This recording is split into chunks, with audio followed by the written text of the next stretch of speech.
పితా పుత్ర పవిత్రాత్మ నామమున ఆమెన్. క్రీస్తునాథుని యందు ప్రియ సహోదరి సహోదరులారా, ఈరోజు ఒక చిన్న వాక్యాన్ని మనం ధ్యానం చేసుకుందాం. పునీత పౌలు గారు తిమోతికి రాసిన 2వ లేఖ 1వ అధ్యాయము 6వ వచనము. నా హస్త నిక్షేపణము వలన నీకు కలిగిన దేవుని వరమును ప్రజ్వలింపవలనని నీకు జ్ఞాపకము చేయుచున్నాను. ఈ వాక్యము ద్వారా పునీత పౌలు గారు తిమోతికి ఇచ్చిన ఒక ఆహ్వానముగా మారుతుంది. సంఘం బాప్తిస్మ కృపని ఎలా అర్థం చేసుకుంటుందో తెలియజేసే కీలక వాక్యం. ఈ వాక్యం బాప్తిస్మాని ఒకసారి జరిగిన ఆచారముగా కాకుండా జీవంతమైన ఎదుగుతున్న కృపగా సంఘం చూస్తుందని స్పష్టం చేస్తుంది. ముఖ్యముగా పాపుగారి బోధనలు మరియు ఆధునిక ధార్మిక ఆలోచనలు ఈ వాక్యాన్ని బాప్తిస్మ జీవితం యొక్క నిరంతరం పిలుపుగా విశ్లేషిస్తాయి. పునీత 2వ జాన్ పాల్ పోపు గారు బాప్తిస్మాన్ని క్రీస్తులో కొత్త జీవితముగా మరియు క్రైస్తవ గుర్తింపుకు మూలముగా బలంగా ప్రతిపాదించారు.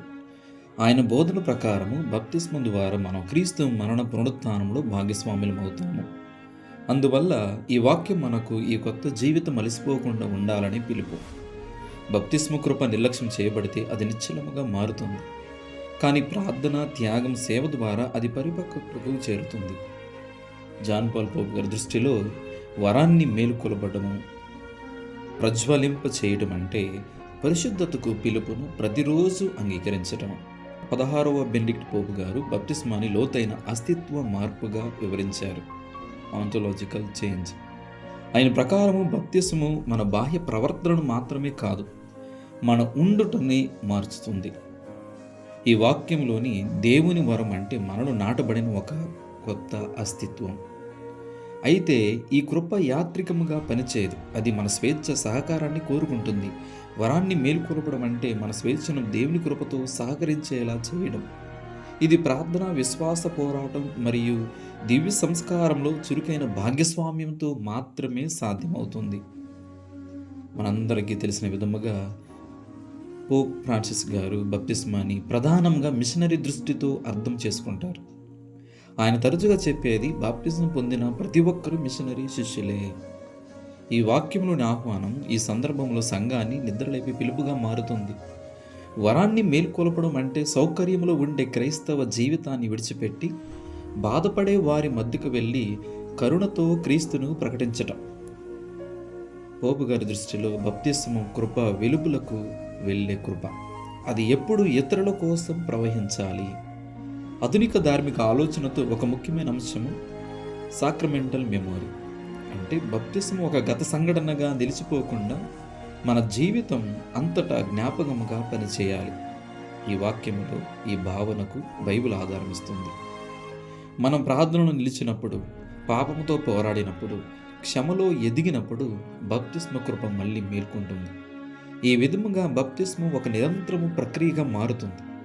లోతైన అవగాహన ఏమిటంటే బాప్తిస్మ కృప వ్యక్తిగతమే కాదు, సంఘాత్మకమైనది.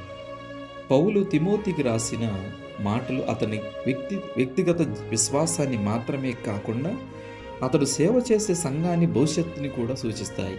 ఈ బాప్తిజం పొందిన వ్యక్తి వరం సంఘానికి నిర్మించడానికి ఇవ్వబడింది.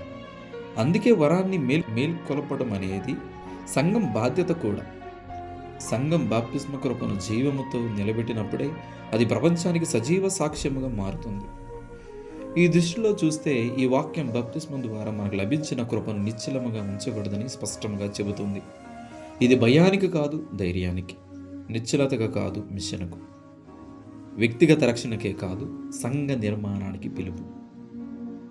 పోపు గారి బోధనలు మరియు ఆధునిక ధార్మిక అవగాహన ప్రకారం ఈ వాక్యం ప్రతి క్రైస్తవుడిని బాప్తిస్మలో నాటబడిన దైవిక వరాన్ని ప్రతిరోజు మేల్కొలిపి క్రీస్తులో వృద్ధి చెందాలని నిరంతరము ఆహ్వానంగా నిలుస్తుంది.